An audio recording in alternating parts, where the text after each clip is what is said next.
Bellandur cross ಅಲ್ಲಿ ಅಮಾಯಕ auto ಚಾಲಕನಿಗೆ ಹಲ್ಲೆ ಮಾಡಿದಂತಹ ಬಿಹಾರಿ ಮೂಲದ ಯುವತಿಯ ನಡೆಯನ್ನು ಖಂಡಿಸಿ ಇವತ್ತು Bengaluru auto union freedom park ನಲ್ಲಿ ಬೃಹತ್ ಪ್ರತಿಭಟನೆ ಕೂಡ ನಡೀತಾ ಇದೆ. ಸದ್ಯ ನೀವು ದೃಶ್ಯದಲ್ಲಿ ಗಮನಿಸ್ತಾ ಸರಿಸುಮಾರು 100 ಆಟೋ ಚಾಲಕರು ಇವತ್ತಿನ ತಮ್ಮ ಕೆಲಸವನ್ನು ಬದಿಗಿಟ್ಟು ಈ ಒಂದು ಪ್ರತಿಭಟನೆಯಲ್ಲಿ ಭಾಗಿಯಾಗಿದ್ದಾರೆ. ಈ ಮೂಲಕ ಅನ್ಯಾಯಕ್ಕೊಳಗಾದಂತಹ ಚಾಲಕನಿಗೆ ನ್ಯಾಯ ಸಿಗಬೇಕು, ಜೊತೆಗೆ ಪದೇ ಪದೇ ನಡೀತಿರುವಂತಹ ಚಾಲಕರ ಮೇಲೆ ಹಲ್ಲೆ ನಿಲ್ಲಬೇಕು, ಜೊತೆಗೆ ಈ ಹಲ್ಲೆ ಮಾಡಿದವ್ರನ್ನ ಜೈಲಿಗೆ ಹಾಕಬೇಕು ಅನ್ನೋ ಬೇಡಿಕೆಯನ್ನಿಟ್ಟು ಪ್ರತಿಭಟನೆ ಕೂಡ ಮಾಡ್ತಾ ಇದ್ದಾರೆ. ಇವತ್ತಿನ ಎಲ್ಲ ಕಾರ್ಯಗಳು ಬದಿಗೊತ್ತಿ ಅವರು ಪ್ರತಿಭಟನೆ ಭಾಗಿಯಾಗಿರುವಂತದ್ದು. ನಗರದ ಮೂಲೆ ಮೂಲೆಗಳಿಂದ ಕೂಡ ಈ ಪ್ರತಿಭಟನೆಯಲ್ಲಿ ಭಾಗಿಯಾಗಲು ಆಟೋ ಚಾಲಕರು ಕೂಡ ಬಂದಿದ್ದಾರೆ. ಸದ್ಯ ಒಂದಿಷ್ಟು ಆಟೋ ಚಾಲಕ ಅವ್ರನ್ನ ಮಾತನಾಡ್ಸ್ಕೊಂಡು ಹೋಗ್ತೀನಿ. ಸರ್, ಈಗ FIR ಆಗಿದೆ, ಅವ್ರು ಕೂಡ ಕ್ಷಮೆ ಕೇಳಿದ್ದಾರೆ. ಇವತ್ತಿನ ಈ ಹೋರಾಟ ಯಾಕೆ ಸರ್? ಸರ್ಕಾರದ ಗಮನ ಸೆಳೆಯೋಕೆ ಇವತ್ತೇನು ಚಾಲಕರಿಗೆ ರಕ್ಷಣೆ ಇಲ್ದಂಗೆ ಆಗಿದೆ ಕರ್ನಾಟಕದಲ್ಲಿ. ಹಾಗಾಗಿ ನಮಗೆ ಏನು ಸರ್ಕಾರಿ ನೌಕರರಿಗೆ ಏನು ನೀವು ಭದ್ರತೆ ಕೊಡ್ತೀರಿ, ಇದು ಕರ್ತವ್ಯ ನಿರಂತ ಏನು ಅವ್ರಿಗೆ ಡ್ಯೂಟಿಲಿ ಏನಾದ್ರು ತೊಂದರೆ ಕೊಟ್ಟರೆ ಅಥವಾ ಬೈದರೆ ಅವ್ರಿಗೆ FIR ಮಾಡ್ತೀರಿ. ಆ ರೀತಿ ಒಂದು ಕಾನೂನನ್ನ ಆಟೋ ಮತ್ತು ಟ್ಯಾಕ್ಸಿ ಚಾಲಕರಿಗೆ ತಿದ್ದುಪಡಿ ತಗೊಂಬಂದು ಮುಂದೆ ಯಾರನ್ನ ಆಟೋ ಚಾಲಕರಿಗಾಗಲಿ ಟ್ಯಾಕ್ಸಿ ಚಾಲಕರಿಗೆ ತೊಂದರೆ ಕೊಟ್ಟಾಗ ಈ ಕಾನೂನು ಅನ್ವಯಿಸೋದು ಅನ್ನೋದು ಇದು ಕರ್ನಾಟಕದ ಜನಕ್ಕೆ ಮತ್ತೆ ಹಿಂದೆ ಏನು ಬರ್ತಕ್ಕಂಥ ಉತ್ತರ ಭಾರತದ ಜನಗಳಿಗೆ ಇದು ಅರ್ಥ ಆಗಬೇಕು ಅನ್ನೋ ಉದ್ದೇಶಕ್ಕಾಗಿ ನಾವು ಪ್ರತಿಭಟನೆ ಮಾಡ್ತಾ ಇದ್ದೀವಿ. ಸರ್, ಈಗ ಹಲವು ಬೇಡಿಕೆಯನ್ನು ಮುಂದಿಟ್ಟಿದ್ರಿ. ಒಂದಿಷ್ಟು ಅಂದ್ರೆ ಪದೇ ಪದೇ ಆಟೋ ಚಾಲಕರ ಮೇಲೆ ಹಲ್ಲೆ ಆಗ್ತಿದೆ, ನಿಲ್ಬೇಕು ಅಂತ. ಈ ಒಂದು ವಿಚಾರವಾಗಿ ಗೃಹ ಸಚಿವರಿಗೆ ಅಥವಾ ಯಾರಿಗಾದ್ರು ಮನವಿ ಕೊಡುವಂತ ಒಂದು ಕೆಲಸ ಮಾಡ್ತೀರಾ ಸರ್? ಹೌದು, ಗೃಹ ಸಚಿವರಿಗೆ ಮತ್ತೆ ಬೆಂಗಳೂರು ನಗರ ಕಮಿಷನರ್ಗೆ ನಾವು ಕಂಪ್ಲೇಂಟ್ ಮಾಡ್ತಾ ಇದ್ದೀವಿ, ಮನವಿ ಪತ್ರ ಕೊಡ್ತಾ ಇದ್ದೀವಿ. ಇದು ಈ ಒಂದೇ ಘಟನೆ ಅಲ್ಲ, ಕಳೆದ ಬಾರಿ ಒಂದು ಘಟನೆ ಆಗುತ್ತೆ, ಆಟೋ ಚಾಲಕ ಏನೋ ಟಚ್ ಮಾಡ್ದ ಅಂತ ತಕ್ಷಣ ಬೆಂಗಳೂರು ಕಮಿಷನರ್ ಟ್ವೀಟ್ ಮಾಡಿ ಅರೆಸ್ಟ್ ಮಾಡಿ ಅಂತ ಹೇಳಿ ಶುಕ್ರವಾರ ಅವ್ರನ್ನ ಸ್ಟೇಷನ್ಗೆ ಕಳಿಸಿ 4 ದಿನ ಪರಪ್ನಗರ ಜೈಲಿಗೆ ಕಳಿಸ್ಕೊಡ್ತಾರೆ ಈ ಪೊಲೀಸ್ ಇಲಾಖೆ. ಏನಂದರೆ ಆಟೋ ಚಾಲಕನ ತಪ್ಪೇ ಇರಲ್ಲ ಅದರಲ್ಲಿ. ಕೊನೆಗೆ ಅದೇ ಹುಡುಗಿ ಬಂದು ಸ್ಟೇಷನ್ನಲ್ಲೇ ತಪ್ಪಾಯಿತು ಅಂತ ಆಟೋ ಚಾಲಕನ ಕೇಳ್ಕೊಳುತ್ತೆ, ಇವರು ಆಯಿತು ಅಂತ ಆಚೆ ಬರ್ತಾರೆ. ಆದರೆ 4 ದಿನ ಅವನು ಏನೂ ತಪ್ಪು ಮಾಡ್ದಲೆ ಪರಪ್ನಗರ ಜೈಲಲ್ಲಿ ಇರ್ತಾನೆ. ಅದೇ ಈಗ ಏನಾಗಿದೆ, ನಿನ್ನೆ ಆಗಿರೋ ಚಪ್ಪಲಿಲಿ ಹೊಡೆದಿದ್ದಾರೆ ಆ ಹುಡುಗಿ, ಬಿಹಾರ ಮೂಲದವಳು. ಎಷ್ಟು ಧೈರ್ಯ ಇರಬೇಕು ಆ ಅಮ್ಮ, ಚಪ್ಪಲಿಲಿ ಹೊಡೆದಿದ್ದಾರೆ. ಆದರೆ ಅವ್ರಿಗೆ ಒಂದು ಸ್ಟೇಷನಲ್ಲಿ ಒಂದು ಸೂಕ್ತವಾದ FIR ಹಾಕ್ದಲೇ ಇವರು ಸ್ಟೇಷನ್ ಬೇಲ್ ಥರ ಕೊಡಿಸಿ ಇವತ್ತು ಅವ್ರನ್ನ ರಿಲೀಸ್ ಮಾಡಿದ್ದಾರೆ. ಮತ್ತೀಗ ಕ್ಷಮಾಪಣೆ ಎಲ್ಲ ಮುಖಂಡರು ಹೋದ್ಮೇಲೆ ಕ್ಷಮಾಪಣೆ ಕೇಳಿದ್ದಾರೆ. ಅದು ಈ ಬೆಂಗಳೂರಿನಲ್ಲಿ ಎಲ್ಲರಿಗೂ ಒಂದು ಭಯ ಇರಬೇಕು. ಇನ್ಮೇಲೆ ಎಲ್ಲ ಸಂಘಟನೆಗಳು ಒಂದಾಗಿದ್ದೀವಿ. ಆಟೋ ಚಾಲಕರನ್ನ ಯಾರಾದರೂ ಮುಟ್ಟೋಕ್ಕಿಂತ ಮುಂಚೆ ಅದು ಯಾರೇ ಆಗಿರಲಿ, ಬೆಂಗಳೂರಿನ ಹೊರಗಡೆಯಿಂದ ಬಂದಂಥ ಈ ದಬ್ಬಾಳಿಕೆ ಮಾಡೋರಿಗೆ ಇವತ್ತು ಈ ಹೋರಾಟದ ಮುಖ ನಾವು ಉತ್ತರ ಕೊಡ್ತಾ ಇದ್ದೀವಿ. ಕಮಿಷನರ್ ಅವ್ರಿಗೆ ಈ ಮೂಲಕ ನಾವು ಕೇಳ್ಕೊತಾ ಇದ್ದೀವಿ, ನೀವು ಇಂಥ ಕಿಡಿಗೇಡಿಗಳನ್ನ ಗಡಿಪಾರು ಮಾಡಬೇಕು.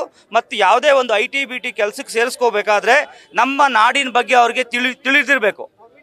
ಏನಾಗಿದೆ ಇಲ್ಲಿ, IT-BT ಕೆಲಸಕ್ಕೆ ತಗೋಬೇಕಾದ್ರೆ ಅವ್ರೇನೋ ಓದಿದ್ರು ಬಂದರು ಅಂತ ಅಲ್ಲ, ಅವ್ರಿಗೆ ಇರಬೇಕು ಜ್ಞಾನ ಇರಬೇಕು. ಅಂದರೆ IT-BT ಕೆಲಸಕ್ಕೆ ಸೇರ್ಕೋಬೇಕಾದ್ರೆ ಸರ್ಕಾರ ಒಂದು ಸುತ್ತೋಲೆ ಹೊಡಿಸ್ಬೇಕು ಈ ನಾಡಿನ ಬಗ್ಗೆ, ಈ ನಾಡಿನ ಭಾಷೆ ಬಗ್ಗೆ, ಈ ಜಲದ ಬಗ್ಗೆ.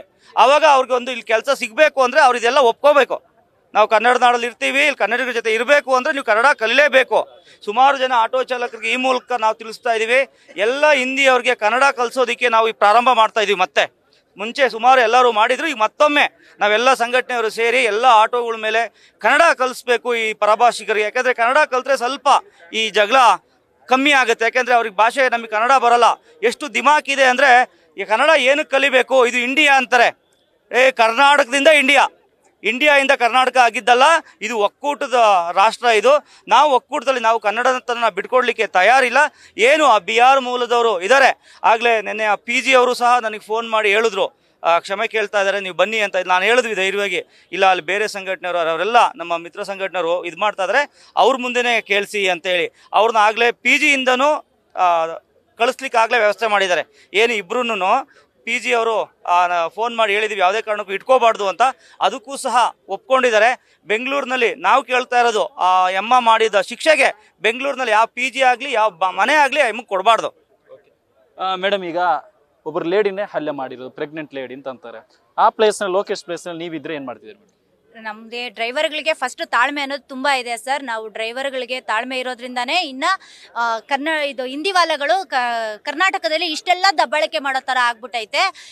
ಇದೇ ಪ್ಲೇಸಲ್ಲಿ ನಾವಿದ್ದಿದ್ರು ಸಹ ನಾವೆಷ್ಟೋ ರಾತ್ರಿ ಗಟ್ಟಲೆ ನಾನು ಡ್ರೈವಿಂಗ್ ಕೆಲಸ ಮಾಡ್ತೀನಿ, 12 ಗಂಟೆ 1 ಗಂಟೆನಲ್ಲಿ ಮಾಡ್ತಾ ಇದ್ದೀನಿ. ಎಷ್ಟೋ ಜನ ಹೆಣ್ಮಕ್ಳು ಗಂಡ್ಮಕ್ಳನ್ನೆಲ್ಲ ಸೇಫಾಗಿ ಕಳಿಸ್ಕೊಟ್ಟಿದ್ದೀವಿ. ಆದರೆ ಏನು ಪ್ಯಾಸೆಂಜರು ಅಲ್ಲ, ಏನೂ ಅಲ್ಲ, ಎಮ್ಮನ್ ಟಚ್ ಆಗಿಲ್ಲ.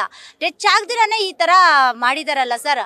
ಅವ್ರಿಗೆ ದಯವಿಟ್ಟು ಇದನ್ನು ಕೇಳ್ತಾ ಇರೋದು, ಅಯ್ಯಮ್ಮನ್ಗೆ ಪರಪ್ನಗರ ಜೈಲಲ್ಲಿ ನಮ್ಮ ಅಮಾಯಕ ಡ್ರೈವರ್ ಮೇಲೆ ಏನಾಗಿದೆಯೋ ಅದೇ ತರ 1 ವಾರ ಮಟ್ಟಕ್ಕಾದ್ರೂ ಕೂರಿಸಲೇಬೇಕು. ಪರಪ್ನಗರ ಜೈಲಲ್ಲಿ ನಮ್ಮ ಬೆಂಗಳೂರು ರಾಗಿ ಮುದ್ದೆ ತಿನ್ನಿಸಲೇಬೇಕು ಸರ್. ಹಲ್ಲೆಗೊಳಗಾದಂತಹ ಚಾಲಕ ಲೋಕೇಶ್ ಅವರಿದ್ದಾರೆ, ಅವ್ರನ್ನೇ ಮಾತನಾಡಿಸ್ಕೊಂಡು ಹೋಗ್ತೀನಿ. ಸರ್, ಈಗ ನಿಮ್ಮ ಮೇಲೆ ನಡೆದಂತಹ ಹಲ್ಲೆಯನ್ನು ಖಂಡಿಸಿ ಇಷ್ಟೊಂದು ಜನ ಇಲ್ಲಿ ಪ್ರತಿಭಟನೆ ಮಾಡ್ತಿದ್ದಾರೆ, ಏನು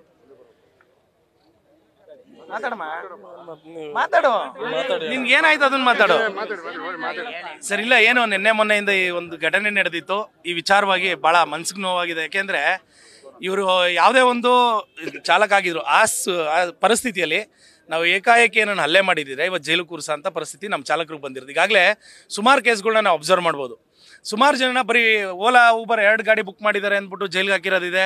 ಮತ್ತು ಬರೀ ಬೈದಿರೋದಕ್ಕೆ ಏನೋ ಕಸ್ಟಮರ್ ಪಿಕಪ್ ಪಾಯಿಂಟ್ಗೆ ಹೋಗಿಲ್ಲ ಅಂದ್ಬಿಟ್ಟು ನಮ್ಮನ್ನು ಕೆಲವೊಬ್ಬರನ್ನ ಸ್ಟೇಷನ್ಗೆ ಕೂರಿಸಿ ಹಲ್ಲೆ ಮಾಡಿದ್ದಾರೆ. ಯಾರು ಹಲ್ಲೆ ಮಾಡೋದಕ್ಕಿಂತ ಹೆಚ್ಚಾಗಿ ನಮ್ಮ ಸ್ಟೇಷನ್ಗೆ ಕೂರಿಸಿ ಜೈಲಿಗೆ ಹಾಕಿದ್ದಾರೆ. ಅಂಥವ್ರಿಗೆ ಪಾಠ ಆಗಬೇಕು. ಏನು ಅಂದರೆ ಬರೀ ಡ್ರೈವರ್ಗಳು ಮಾಡಿದ್ರೆ ಜೈಲಿಗೆ ಹಾಕೋದಲ್ಲ, ನಮ್ಮ ವಿರೋಧಿಗಳು ಯಾರು ನಮ್ಮ ಹಲ್ಲೆ ಮಾಡ್ರ ಅಂತ ಅವ್ರನ್ನೂ ಜೈಲಿಗೆ ಕಳಿಸೋಂಥ ಕಠಿಣ ಕ್ರಮ ತಗೊಳ್ಬೇಕು. ಯಾರು ಮಂತ್ರಿಗಳು, ಗೃಹ ಮಂತ್ರಿಗಳು ಈ ವಿಚಾರವಾಗಿ ಚಾಲಕರಿಗೆ ಭದ್ರತೆ ಕೊಡಬೇಕು, ರಕ್ಷಣೆ ಕೊಡಬೇಕು ಅನ್ನೋ ವಿಚಾರದಲ್ಲಿ ಈ ಪ್ರತಿಭಟನೆ ಮಾಡ್ತಾ ಇದ್ದೀರಿ. ಹಾಗಾಗಿ ಇಲ್ಲೆಲ್ಲ ಚಾಲಕರು ಸೇರೋದು. ಪ್ರತಿಭಟನೆ ನೀವು ಕೂಡ ಭಾಗಿಯಾಗಿದ್ದೀರಿ, ನಿಮ್ಮ ಮೇಲೆ ಕೂಡ ಹಲ್ಲೆ ಆಗಿತ್ತು, ಏನು ಆಗ್ರಹಿಸ್ತೀರಿ? ಸರ್, ನಂದು ಇನ್ನೇನಿಲ್ಲ, ಮಿಸ್ ಆಗಿ ಅವ್ರು ಹೊಡೆದ್ರು ಅಂದ್ಬಿಟ್ಟು ನಾನು ಏನಾದ್ರು ತಿರುಗಿ ಹೊಡೆದಿದ್ರೆ ನನ್ನನ್ನು ಬಿಡ್ತಾ ಇದ್ರೆ ಅನ್ನೋದು ಒಂದೇ ನಂದು. ನನ್ಗೆ ಹಾಗೆ ಬಿಟ್ಟು ಕಳಿಸ್ತಾ ಇದ್ರೆ ನನ್ನನ್ನು. ಈ ಪ್ರತಿಭಟನೆ ಮೂಲಕ ಏನು ಆಗ್ರಹ ಮಾಡ್ತೀವಿ? ಭದ್ರತೆ ಬೇಕು, ರಕ್ಷಣೆ ಬೇಕು. ಅವ್ರಿಗೆ ಜೂನ್ ಅಥವಾ ಜುಲೈನಲ್ಲಿ ಅಧಿವೇಶನ ನಡೆಯುತ್ತೆ. KSRTC ಮತ್ತು BMTC ಚಾಲಕರಿಗೆ ಏನು ಒಂದು ಕಾನೂನು ತಂದಿದ್ದಾರೆ, ಚಾಲಕರ ಮೇಲೆ ಕೈ ಮಾಡಿದರೆ 6 ತಿಂಗಳು ಜೈಲು, ಬೇಲ್ ಸಿಗಂಗಿಲ್ಲ ಅಂತ ಮಾಡಿದ್ದಾರೆ. ಆ ರೀತಿಯಾಗಿ ನಮ್ಮ ಖಾಸಗಿ ಚಾಲಕರು, ಆಟೋ ಚಾಲಕರು ಇರ್ಬೋದು, ಟೆಂಪೋ ಚಾಲಕರು ಇರ್ಬೋದು, ಲಾರಿ ಚಾಲಕರು, ಅವ್ರ ಮೇಲೆ ಯಾರಾದರೂ ಕೈ ಮಾಡಿದ್ರೆ ಈ ಥರ ಅವ್ರಿಗೆ ಒಂದು ಗಡೀಪಾರಾಗಿರ್ಬೋದು, ಇನ್ನೊಂದು ಬೇಲಬಲ್ ಒಂದು ಕೇಸ್ ಹಾಕಬೇಕು ಅಂತ ನಾವು ಮನವಿ ಮಾಡ್ತೀವಿ. ಇವಿಷ್ಟು ಪ್ರತಿಭಟನಾ ನಿರತ ಚಾಲಕರ ಆಗ್ರಹ. ಕ್ಯಾಮರಾ ಪರ್ಸನ್ ಮಧು ಜೊತೆ ಸತ್ತಾ, news first Bengaluru. News first ನಿರ್ಭೀತಿಯಿಂದ ನಿಮ್ಮ ಪರವಾಗಿ.